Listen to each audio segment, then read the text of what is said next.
Hi. You going to say hello to people? This is cuddling under duress right now. Sorry, Alice, you want to go back to your bed? This is her bed during the day. She likes to sleep in my office on her little throne. Don't you? So this week I have actually got an interview for you with a dear friend of mine who has decided to dive into the world of having a handmade business. She's very experienced in one of her crafts, but she decided a long time ago she didn't want to turn that into a business. However, she's over the last few years discovered a new craft and has made a different decision for this one. So I decided it would be really interesting to follow her journey through this because she and I have talked about this a lot over the years.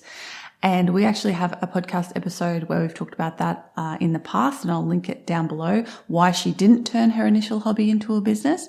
And this video today, we basically chat about all the stuff you go through just before you launch, like the process of setting up your business and your shop, all the fears and the uncertainties that you have about the process.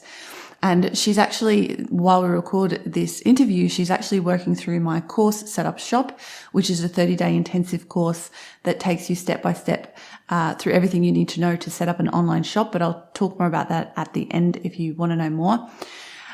So it's a really interesting interview. I think she touches on a lot of stuff that's very, very common and that you see people experience over and over again when they're going through this period. And I hope that I can bring her back. If you're interested, let me know in the comments below if you'd like to hear from her, post opening her shop and running her business and the experiences she's had.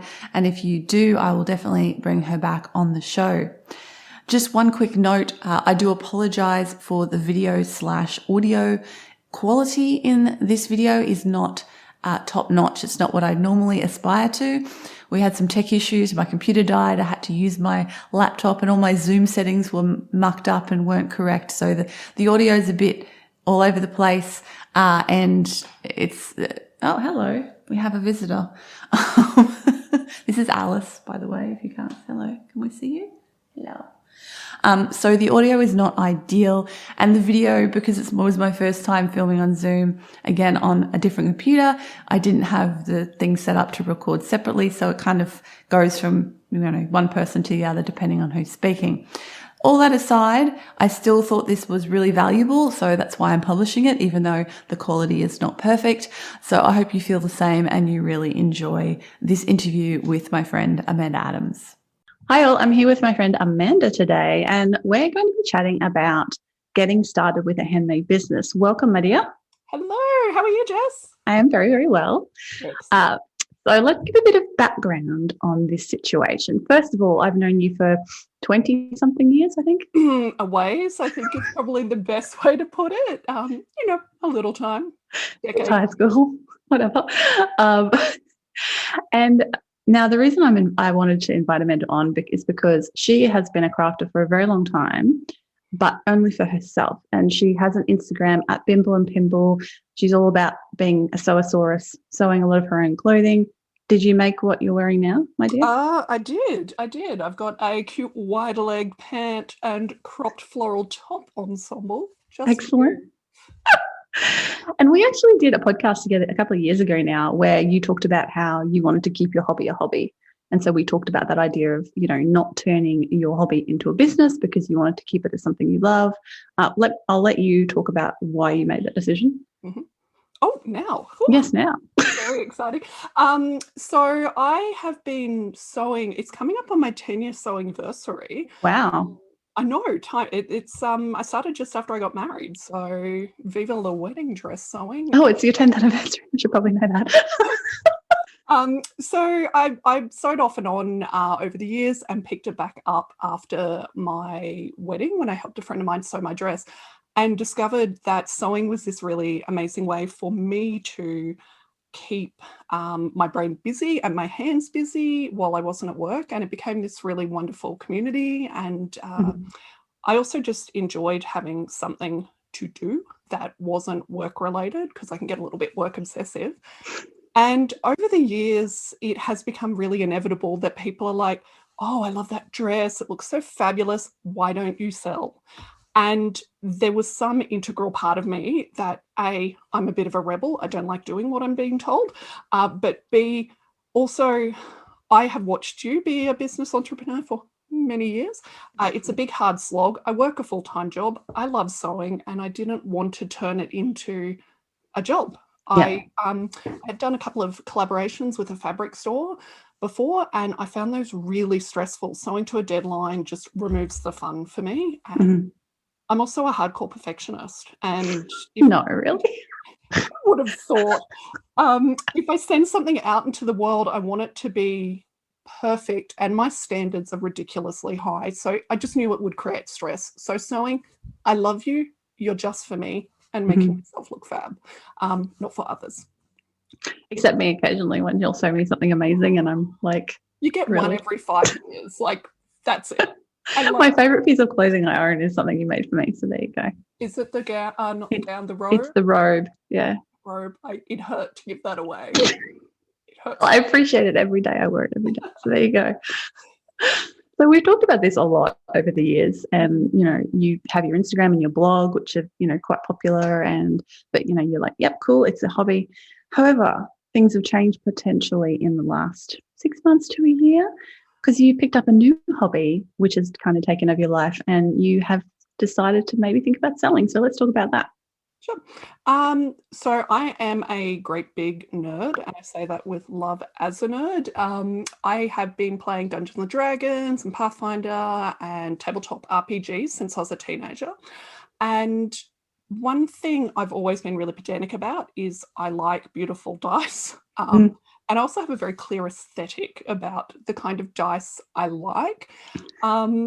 Yes, I'm picky about pretty much everything in my life. So when I really got back into RPGs, maybe 5-6 years ago, I started hunting and creating like lovely dice sets. And I discovered last year, 2020 just made everything go weird. Yeah. In 2019, there was this amazing world of handmade dice. And I was having a little bit of an ebb with my sewing practice, and I wanted to start something new as a beginner again. So I got really excited, and I went down this rabbit hole towards the end of 2019, learning how to make resin dice. And it was, I have to be honest, it was actually really freeing.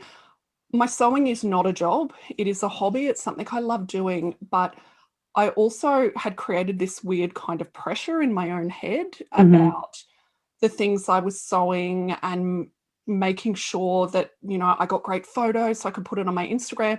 And it created this artificial pressure that actually didn't need to exist. Whereas dice making, it was like back to, how do you make a silicone mold? Let me YouTube, let me Google.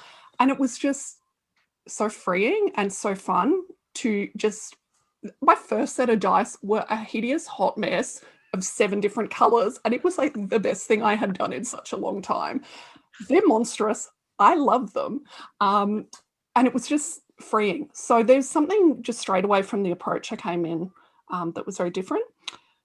And then, 2020 happened, and for some reason, I was just feeling a little bit burnt out with sewing even more, and the things that were bringing me joy last year weren't.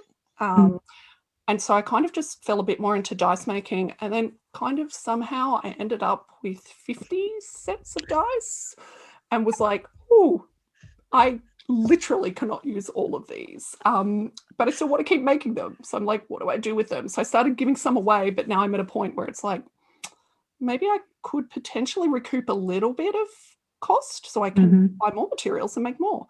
Although that's not very sustainable. I'm conundruming now. Well, it's sustainable if you charge more.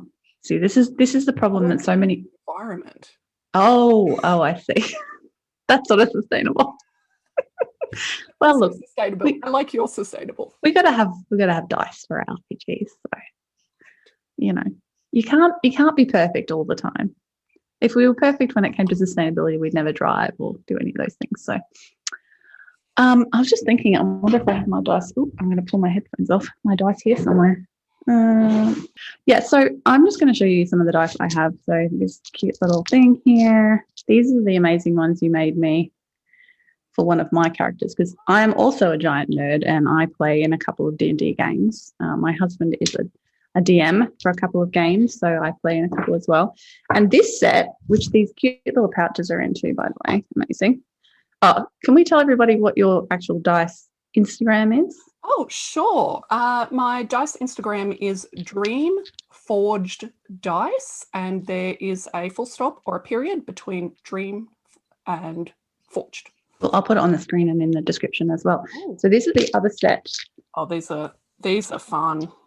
That you made for me.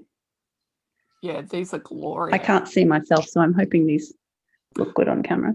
They look wonderful. Beautiful. Yeah. So I am the happy recipient of some of your amazing dice. Thank you very much. Let's have a look at some other ones. I know you have tons there. I should pull some out of the tub. Oh. Yeah. Well, just show us. I'm like, show me your stack, but I know that your computer is currently on some of them. My computer's currently sitting on a box. Oh, and then my pink ones too. My sitting on 24 sets of dice. But these are a set that I cast last week. So they are a beautiful, swirly, smoky grey clouds. That's cool. Fine glitter, and I ink those in a beautiful mint. So I often mix my own paints. Mm-hmm. These ones I cast at the same time because I thought, let's have a little bit of a fun grey, but then let's also have a little bit like of a gothic hero grey. Mm-hmm. So these are a dark smoky grey with a dark black ink and a gold foil. Very nice. And let me see. Oh, I will also give you. Do you like licorice all sorts? No, but I know a lot of people do. I think they're disgusting. I like your dice better than I like licorice all sorts. Exactly. I'm sorry, not a licorice fan. Actually, I'm sorry, not sorry. Licorice is gross. I also don't like ouzo. Controversial. And I'm a weirdo in that I like normal licorice, but I don't like licorice flavored liqueurs or drinks or licorice all sorts. Like, just give me normal, basic licorice and I'm fine. I'm actually heartbroken. I'm finding this out about you over 2 decades later, and we'll have to discuss this offline. What about red licorice? How do you feel about red licorice? It's all evil, even though it's not actually licorice. I want to. Actually, I don't even want to love aniseed. I'm trying to be inclusive here. Aniseed does not work for me. Aniseed's gross, generally speaking. Totally agree. Okay, moving swiftly on, as we say. So you started making the dice and you now have made a lot of the dice. And at what point did you kind of make that decision that you might think about selling them? It's weird because I'm always around you. I love you, Bess, but you are the queen of like, mayhaps you might want to think about selling these little things. And these are work, we have had many discussions over the years about, handmade creative entrepreneurism and all of that. And I think it was when I got to 40 sets that I was like, you have a problem? Because my issue was I didn't have them all sorted. I just had a very large Tupperware container that I could no longer put the lid on. And so I pulled them all out and I'm like, I must have like 15 sets. And then there were 40 and I was like, oh. But at that point, I'd already started giving some away to my gaming friends. I made some for your birthday. Then I made some for your Christmas. Congratulations. It was the year of the dice. And I'd actually, seriously, or not seriously, but I shared some in my last BP Sovember, which is a sewing photo challenge and Instagram stories challenge I do each year. As we're talking about, what other hobbies do you have? And one of the things I shared were my dies.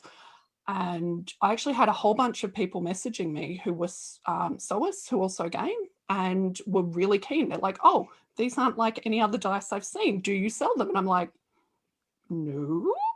And they're like, oh, if you ever do, give us a heads up. And I was like, oh, okay, maybe. And that kind of got the brain meats going. And then I'm still trying to come to terms with the idea of like, is my stuff good enough to sell? Because some of it is not, some of it is. So that's kind of the genesis of where that thought of sales kind of came from. So let's talk a little bit more about the sort of things that might be stopping you or holding you back, like some of the fears and things like that that kind of have come up. So you mentioned, things not being good enough to sell, not perfect enough to sell. I think that's a pretty common fear that people have, especially because as a crafter, when you make something, you like the mistakes are glaringly obvious to you. Whereas, like, I remember going like visiting markets or shops with you, and whenever there's clothes, you're like, pull them up. You'll look on the inside. You look at the seams. You're like, oh no, that's not. And I'm just like, I just put it on and it looks nice. Can I just say, Myers-Briggs definitely has the J at the end for judgmental. Just throwing that out there. Yeah, but it's a great example of how your customers probably will never notice the things that you notice because they're just like, oh, that's so pretty and shiny. It's awesome. And I know you had an experience where you bought dice off somebody else and you were like, this is terrible. Yes. And that's something I actually was thinking about yesterday because I took my dice to my gaming group and I was rolling them and they were great and people were talking about them and like people across the table had grabbed them and were looking at them and all I was like, don't look at that sanding job. My pottery wheel wasn't 100% on that one. And then I'm like, whoa, hold up, because also in your dice bag is a set of dice you paid a lot of money for, a lot of money, and the sanding job is so poor that for my friends, my fellow nerds, you will understand this, that on the 20-sided die face, instead of being flat, there is one where two of the die are sanded, it's curved. I actually cannot use these beautiful dies. And I'm like, hold on, you paid a bucket of money for that. This person has a massive wait list. And I'm sure that if people can sell something at that quality, then your micro scratches are not an idea. But also, Jess, we know I'm a perfectionist. So it's kind of reconciling, what is good enough, what is, at what standard. Yeah. I mean, getting opinions from other people is a good way to sort of break through that. Like your gaming group people and like the photos on your Instagram. I mean, I certainly can't see any flaws in those dice, because they're beautiful photos. So that's another fear I think, people have is that making that leap and going, well, can I really ask money for this thing that I'm making? Like, how can I actually ask another person to give me money for this thing that I'm making? But you absolutely can. And there's no, you're never going to know unless you try. And I think another thing that's important to realize is that one day you will have an unhappy customer. Oh, for sure. Right? Like something, and it might be your fault. Like maybe there is a flaw in something and you didn't notice it, or maybe it's their fault. Like the customer, we say the customer's always right. I think a better way of putting it is we always have to treat our customers with respect. That's really, really important. But that doesn't mean you give in to them if they are wrong, like if they are in the wrong and they've made a mistake. So it's finding that balance and being aware of that. And I think just having that knowledge that, sure, maybe one day one person out of 300 will have a problem with something or 1,000, whatever it might be. And that's okay. But the vast majority, like our brains are such problem solving machines that when there's an issue or a problem or somebody's unhappy, we freak out and that's all we can think about. And then we completely ignore the hundreds or thousands of people who've bought stuff from us and have been perfectly happy. So it's, that's a difficulty as well. Are there any other sort of fears or sort of thoughts that have worried you about starting a business? Definitely my standards. I think also just I have had the wonderful opportunity of watching so many people in the Thrivers circle, set up their shops and create their business, which has been awesome. But also in my head, I'm like, oh, I've learned from this that I need to have that set up. And I have, once again, it's that perfectionism of kind of the scope of the setup process is ginormous. Yeah. It's not, but it can be when my brain is a happy little squirrel and it jumps from thing to thing to thing to thing. And it's just trying to get that kind of everything. I want everything to be just right. And it's, I know that for me, if left to my own devices, I've been hemming and hawing and tinkering with these dice now for 16 months. And you just got to do the thing at some point. Yeah.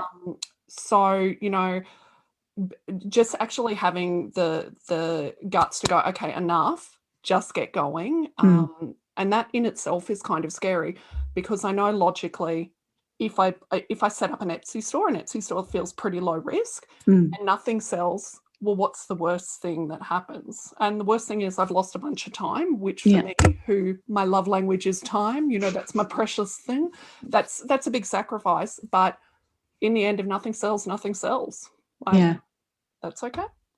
Yeah, and it's always I see people talk about this idea, I'm scared of devoting my time to something, I'm scared of putting the effort in and then it won't work. I'm like, yeah, but if you don't start it or don't do it, your chance of failure is 100%. Like, and will it just sit in the back of your head and go, maybe I could have done this, maybe I could have done this. And then one day you'll realize, wow, I've wasted 5 years where I could have potentially been doing this thing. And then, I've been too scared to commit the time or give it a try. And like you said, like there's for you, you have a really good job. You don't have to worry so much about at this stage the financial aspect of things. So it's the time, and that's the thing. You've either got to spend money or time to grow a business. If you have a lot of money, you could just throw money at it and advertise and get, probably get sales. Yeah, exactly. We should put in like that gif of like people rolling around in notes right now. We can be Scrooge McDuck diving into his money.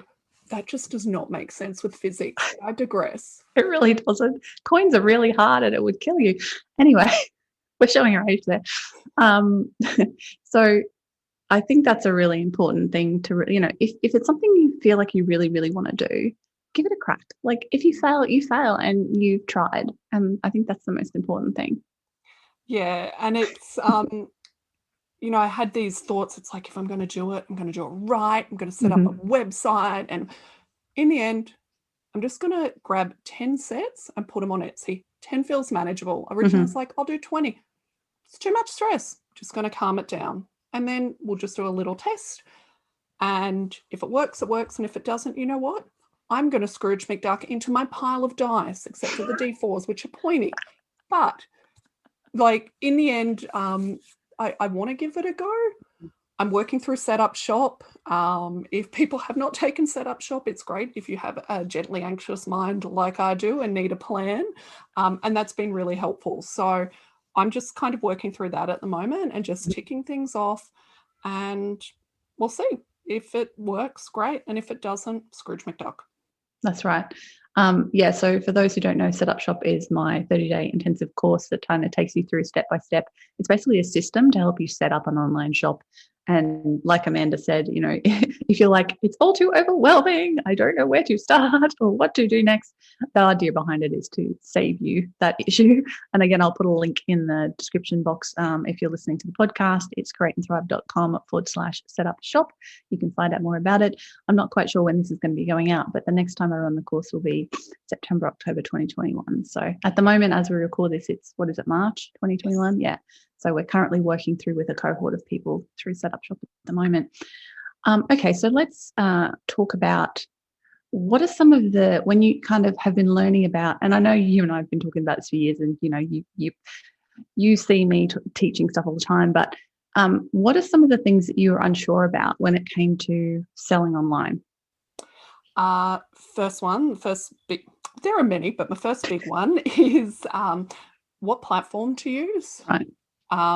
And it's interesting, just looking at the dice making world, lots of people are setting up their own Squarespace or Wix websites, and some people use Etsy. And for me, it was going, what can I reasonably invest time in at this point, and also finances. Like I already have a blog, I already pay for hosting and that, so it's like, I could set up. I'm just going to keep it simple. Just keep it simple. So having that really clear has been super helpful. Another big thing is actually around branding and I really love the activity right at the start, which is about, what are the kind of core words, the core messages behind your brand, and looking at what you're producing and how those things sync up. Yeah. I found that really, really helpful. It's kind of helped me streamline in or what objects I'm sharing, and using the data. I use Instagram mainly, and actually looking at the data from that to see what people are engaging with. Yeah. And that's helping me refine my products actually a little bit as well. That's a really good point. Like using because you've obviously been on Instagram with Dream Forged Ice for a couple of months now. I'm not sure exactly how long. And you participated in the Thriver Circle Instagram challenge we had, where I got encouraged everybody to post once a day for 30 days to see, what that impact that would have. And so a platform like that, like Instagram or Facebook or whatever, if you can build a bit of an audience there and start getting feedback from people, is really helpful. Even if you haven't opened your shop yet, just getting feedback on your products and your development and all those sorts of things. I mean, at the end of the day, the most important or the most truthful feedback will be what sells and what doesn't sell. But it's if you're kind of a bit worried that, oh, my product is, is anybody interested in this? Start putting it out there, even if it's just your private Facebook profile, like your friends and family who actually now, they'll probably be nice. But at least you can start putting stuff out there and ask questions like, hey, do you like this design better or that design better or this color, or what do you like best about this? And trying to get that feedback. I just want to show everybody your little, hopefully this will focus. Oh, pull it back a tiny bit. No, it's just not wanting to focus. Doesn't want to focus today. Hold on, come in. Let's try it again. There's just so much. There we go. We got it. So the little cloud. Oh, yes. So that's you. I mean, you decided that from the beginning. That's that's your thing. Like, that's pretty good branding right from the beginning there. Yeah, and I actually love that set of dice that you've shared, because that is a perfect example for me about actually looking at analytics. And I made those dice. I was really excited. I tried like 5 different techniques all at once, and they're quite complex. So they have all different resins. They've got gold flake. They've got holographic foil, Petri effects. There is a lot going on, and I love that you've taken them, Jess. At the time, I was like, oh, they're too much. They're party dice. They're a little bit of a hot mess, and they're like sparkle unicorn dice or something. That they are. And what I love them. Hilarious was I took a few photos of them before I sent them off to Jess, and I made had a little overlap between sewing and dice making. So I've actually been making like little drawstring bags. Yes. So I prototyped, I made a little one for Jess, and I packaged it all up, sent it off. And then when I really started kickstarting my Instagram, I was like, oh, that's a cute photo I've got. And I shared it of the D20 or 20-sided dice. And I was like, well, that's not going to get much engagement because, well, it was and I think I tagged it like, experimental, tried all these techniques. And until recently, that was one of my most engaged with, shared, saved, messaged about dice. And I'm like, are you sure? Because these feel like a little bit of a hot mess. And maybe that's what people want. They want something extra. Exactly. Because they can't find it anywhere else. And so I started making, just kind of playing around recently with using some of those overlapping techniques, using different colors. And I shared one dice earlier this week that's kind of a blue version of that. And it's gone bananas. Like, I have had all these different people messaging me going, I want this, how much, how do I get a set? And I'm like, okay. So I started experimenting because they're quite fun to make for me. Yeah. And nobody wants something quite as extra as I like things. Apparently some people do. Yeah. I mean, this is cool. This is like you're doing that market research and you're going, okay, there's a gap in the marketplace. Nobody else is making, obviously, making these really over-the-top, amazing, colorful, fun dice. And that could be the thing that sets your business apart. And, finding that niche, I call it a micro niche. So it's like a niche within a niche. Like you make handmade dice, that's a niche. But within that, like you could be the lady who everybody goes to for like the completely extra over-the-top, amazing sparkle dice. And that could work really well. And the fact you're already having people messaging, I mean, that's a really good sign that you're onto something. Now, we've talked about a few things. What are some of the other sort of aspects of things that you still are kind of working on or, have been a challenge to figure out?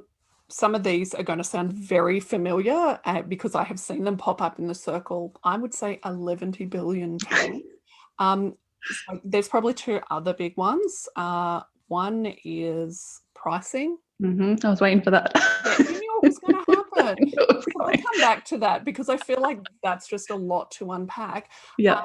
And the other one that I'm having some concerns with, for somebody who talks as much as I do, evidenced by this little recording, is actually writing meaningful product descriptions. Mhm. I'm very insecure about the way I write because I write the way I talk, and I know that's not always the best fit. So just that's actually been really challenging to get items down on paper and write something meaningful that's going to get engagement. So do you, I mean, the way you write your Instagram descriptions at the moment, do you feel like they're, genuine to how you would talk? Or are you like you're going a little bit more? I've pulled it back a little from how I am on my sewing account is very like me. Yep. My dice one is kind of me dialed back a little because, yeah, I'm just kind of finding my feet there, and it's quite new. Yeah. So also it's quite interesting. The engagement between the two accounts is quite different. So with sewing, it's very much face forward, and there's a lot of, you're wearing things that you've designed or you've worked on. So there's there's like fit, very much fit issues and talk, and it's like, look at my butt. Can you help me, solve these problems with this fit? Whereas I found dice making is just a little bit, it's a little bit different way of engagement. So the focus is very much on the product, whether it's a work in progress or a finished object or a new technique. So, but the thing is, there's no face there. So it just feels a little bit different, the engagement. I'm so used to having my face front and center. So it's just finding my feet in a different space. Yeah. I think that's really interesting and a really good point, because I think one thing people struggle with is that, when you're writing product descriptions or whatever, they almost feel like you have to be super formal. And look, in some, it depends on your ideal customer, like who's your customer going to be, and you want to write in a way that will appeal to them. And I mean, if you are going for the kind of sparkle dice extra sort of direction, then I think your natural voice will actually work really, really well with that, because it's really bubbly, it's really bright, it's really fun, it's a little bit quirky, a bit of humor in there. So, I think that will actually work well. So I'm encouraging you to go with it and just be yourself with that. Because again, that's one of the things that sets you apart in the sewing world, I think, is, you just embraced being yourself, and people resonate with that. Like the right people, they like, find you hilarious and they love your stuff because of that. So I think, going into business, don't feel like, you or anybody listening or watching, don't feel like you have to become this sort of like, white collar professional, automaton. That's the beauty of handmade business. You can be yourself. And you can just roll with it, and actually, again, keeping your ideal customer in mind, you have to do that. But, I think the sort of people who will be interested in your stuff, I think that would resonate with them really well. So, yeah. Okay, let's talk about pricing. Everybody's favorite thing. This is the point I wish I had like some kind of cocktail to be like, let's talk about We it. should have had cocktails. Why did we not do that? It's Sunday morning. We could have mimosas. Love a mimosa. Failed opportunity. Yep. So pricing is, I like to think that most people who are kicking off for the first time are probably feeling the feels I am feeling. That's a lot of feels in there, but let's go with it. In the sense that it can be, I follow lots of dice making accounts. I have purchased some lovely dice. I find the market has really boomed in the last 6 months, which because is everyone's stuck at home. Yeah, and that is, it's like, oh, tell us about yourself. It's like, I started dice making because of lockdown. I'm like, of course you did. Why would you not? Like, and my heart is for people who were in places with much stricter, experiences of what's been happening with COVID. So there's all these amazing people out there that are creating beautiful things, and the prices, there's quite a difference between the price points, and it's kind of trying to sort out where I sit on that price range. And I do have two types of quality, because I have my earlier works on my earlier molds, which are still playable and usable. And I was thinking about maybe I could call them like my training wheel sets. So it's a more affordable price point. Yeah. I think that's a good idea. Allowed. Yeah. So I'm like, oh, this is good. They're like my training wheel sets. So they're a nice entry point. But I've got some that are the finish I'm really happy with. I think they're good looking dies. And it's like, I don't want to price them too high so nobody buys them. I don't want to price them too low so then I kick myself. Yeah. So, yeah. And I mean, so with pricing, there's the two parts of the calculation. There's the covering your costs, and then there's the rest of it. So, how long would it take you on average to make a full set of dice from beginning to end? That's actually something I'm currently trying to work out. As I've done them more and I'm playing around with different techniques, the time is decreasing dramatically. So I do the whole kit and caboodle. So I make my own molds from my own masters. So there's actually, I'm trying to work out, how much time does it take to create those molds, and how does that divide up? What's the longevity of my molds across the amount of dice I will pull from them? So there's actually that part I need to work out. Then there is the casting itself, which surprisingly is the bit that takes the least amount of time. And then there is the sanding and polishing, which takes, I would say, forever. And then there's the inking. So it's kind of, I'm struggling with that at the moment. And I think I'm doing my regular Amanda thing where I'm overthinking things. So that's the tricky bit at the moment. Yeah. And I mean, one way of doing that, there's the do one set at a time and time it all. The way I suggest people do that is batch time. So if you're doing a batch of stuff, you can, okay, how long did it take me to do this part of the process? And then how much, and then divide it by how many sets of something you made or how many lots of something you made. And then sort of get a guesstimate from there. But yeah, it can be a bit tricky to work out, but it's well worth doing the time, doing the work to figure out the time, because then you actually have an idea. Like, say it takes you 2 hours to make a set of dice. If you want to pay yourself like minimum wage, that's $25 an hour in Australia. That's $50, that's just base price for a set. That's without covering materials. That's without covering all the other work that goes into it. So, it starts getting like, oh, how much can I actually sell this for? Is the time cost benefit analysis thing, does it work out?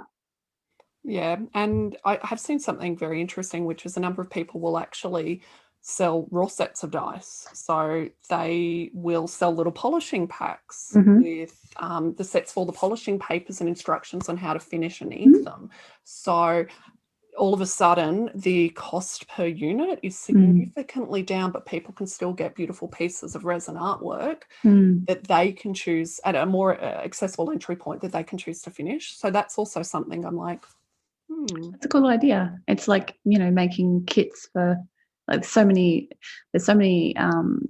people out there now doing some sort of kit thing, which I think is really clever because it gives people the opportunity to make something themselves. But like you said, you've just kind of done the really hard part of actually making the dice, and then they just do the finishing. So that's, I hadn't thought about that, but that's fun. All right. So is there any other big things that stand out sort of at this point in time? So you're working through set up shop. I think you're about, what are we? I think day 7. A week through the 30 days. Are we going to see a shop at the end of it? Are we committing to opening this shop? Okay, so here's the thing. I do not want to create extra pressure for myself, because I know with my day job, I love my day job, but it takes up a lot of my time. I don't want to add extra pressure. My goal, and I even put it on my little Instagram thing, is I have put Etsy shop March. So hold on, 30 days has September. 31st of March, 11:59 p.m. is still an Etsy shop. But in all seriousness, I am aiming. That's why I've kind of pulled my, if I put 10 things up, I think that's a solid launch. It's a good start. Yeah. For sure. It's not like I'm running out of things, If that goes well, I've got another 5 launches I can do. Just keep stocking. Um, Well, this is another thing. Let's talk about this quickly, because dice are very much kind of hard to replicate, I guess, unless you're doing simple designs, and yours are not. So how are you navigating that idea? Are you planning on going down the launch model of, I'll release sets when I've made them, and therefore I'm going to price a little bit higher because they're unique, one of a kind? Is that the way you're aiming at this point? I'm tossing up between that at the moment, because it's often, I'm just still in the experimenting and play. I haven't quite found my micro niche yet. Like, I Yeah. think I'm starting to move towards it, but I'm still doing a lot of playing to see what I'm enjoying making and what's going to sell. And I think where I'm a little bit different is, like, I never have a goal for this to be anything more than a gentle side hustle. So I'm not thinking world domination. So I still want to have fun with it. Like, this isn't a chore for me. So I need to find that sweet spot of something I'm still enjoying and something that will sell. But what I'm kind of thinking of is a little bit of a hybrid model, where if people are loving my very intense extra stuff, that I'm actually trying to replicate some of those at the moment, and would make that a standard thing where I'd have, a few different colorways of those that I'd release every now and then, but then also some other stuff that I just play with. But still kind of keeping it thematic. So I want things that will pop. There's some beautiful dice makers who do lots of gothic, dramatic. They are stunning, and I would love those pieces, but they're just not me. So I still want to be able to play in that space and experiment, but have some almost replicable ones where it can be like the ones that I've made for you. Do I need to send more photos? I'm currently in the process of I've got a set of dice I should be pulling out this afternoon to see if they worked. Oh, cool. Knock them off. And knowing you keep notes anyway of what you've put in things. You have a notebook that has like all of the recipes. Are you surprised? I love notes and stationery. So I'm hoping to have a small set of replicable of lines, as well as the freedom to play around with things. But in saying that, I also have like 60 sets sitting here. So, I've got a little to work through. I've got a little bit of a lead time there. Awesome. Well, I'm going to hold you to, 31st of March, when I'm going to put a link to your shop in the YouTube description. I promise I won't publish this till you actually launch your shop. She says that, folks. This is me keeping an eye on her. And I'll put it on screen as well, so people can go check that out. Gesture? Like it's Sure. a magic thing? Yeah. There you go. Beautiful. It will pop right up there. So people can go see what you've done. And who knows, by the time, this comes out, maybe you've sold out of all those first 10 sets and we have to put more up there. But I think it would be interesting, the plan behind this, the reason we're doing this is because I wanted to follow someone's journey. So I knew Amanda was kind of on this journey, and I wanted to sort of check in with her just before she really launched and started. And the idea is that in like 6 months or so, we might check back in and sort of do here's how it's progressed. Here's the things I've learned, what's been happening. So if you enjoyed this video and this podcast, if you're listening to it, please let us know. If you're watching on YouTube, put a comment below, let us know, that you enjoyed it, and if you'd like to sort of see what she's been up to in, 6 months or so time, and where her business has gotten to. I'm actually really excited to see how you go and see what happens. Obviously, I'm watching all the students can set up shop at the moment as well, but obviously I have a vested interest in seeing you do well. Well, thank you, because there's not a better wing to be under than a Jess wing. But then also, I've just been around you too long, because I'm like, you're making these cute little dice pouches and you love sewing, and people love dice bags, but you've got a particular style of fabric you want. And I've got a design I want to try, and I'm like, maybe I want to do little dice bag accessories too. I've been around you too long. I am thinking bigger thoughts. I totally think you should, of course. You're going to support this idea because I know these don't take you long to make with your experience. Well, look, I've already made for my shop opening. There's like a little bonus dice pouch. Oh, see, this is nice. Buy one of the first sets and you get a free dice bag with it. And they're like, I think they look very cute. They I'm do. very pedantic about so the fabric I've got's like it's a Japanese design. It's like very. I do like these little mice. Aren't they cute? Oh, a bit of Rifle Paper Company. Oh, not Rifle, sorry, Cotton and Steel. And this is the other one. I think this is one of your prototypes. Yeah, that was made in a Liberty. The fabric is lush. It is far too soft. It is lovely. It's nice. It's lovely. It's for wearing. It's not for dice bags. I got an off card, obviously. No. Oh, I feel special. Yeah, okay. I can't afford to be making dice bags out of Liberty. No. However, I did order some really cute D&D themed fabric from Spoonflower that I'm making some prototype dice bags from. That's a good idea. Because I'm, as we know, very picky about my fabrics and also design. And I'm like, what's something that's like very D&D, but also quite modern and contemporary? And I found this amazing fabric. So it's on its way to me right now. And that's exciting. I look forward to seeing that. Yeah. See, look at you. You're corrupting me. I'm thinking big. I need to think small. I'm opening you up to new opportunities. Thank you so much for being willing to come on and talk about this with me today and share your story. I think a lot of people will really resonate with everything you've said and the fears and sort of the concerns and the things that are on your mind when it comes to this stage. I love chatting with you about this because it takes me back to when I went through all of this myself a long time ago. I'm just like 13 years ago now or something like that. And it's an exciting time. It's a stressful, exciting. It's like I always think of that clip of Owen Wilson from, is it Armageddon, where he's like strapped into the rocket they're about to go up and blow up the asteroid or whatever it is. He's like, I don't know whether I'm like 99% excited and 1% scared, or 99% scared and 1% excited, something like that. A psychologist always says to me, when you're feeling anxious, you actually just need to tell yourself you're excited because your body reacts the same way. Yeah, it's the same thing. It's just how you. I'm completely excited. You're going to do awesome. It's going to be good. And the worst thing that happens? Scrooge McDuck those dice. That's right. I'm here for it. Well, thank you for letting me come chat, and just share my fears. They're very common. We're all in this together. We've all gone through the same things.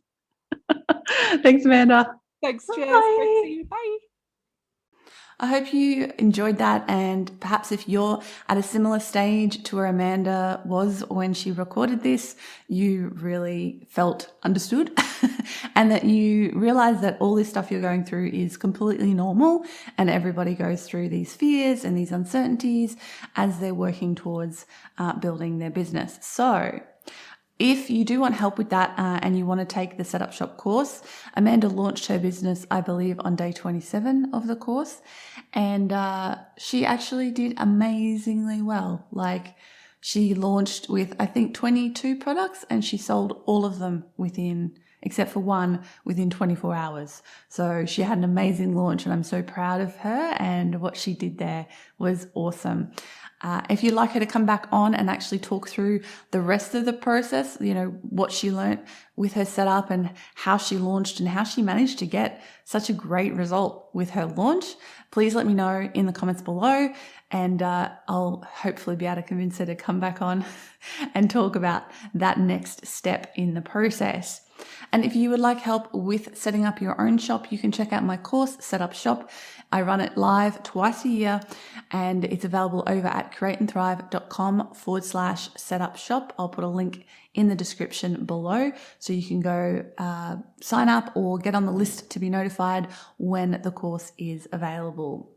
Thank you so much for watching. If you enjoyed this video, please do give it a thumbs up. And if you'd like more videos about how to have a successful, profitable, and thriving handmade business, please do remember to subscribe to my channel so you don't miss any future videos on that. Thanks again. I'll see you again soon. Bye for now.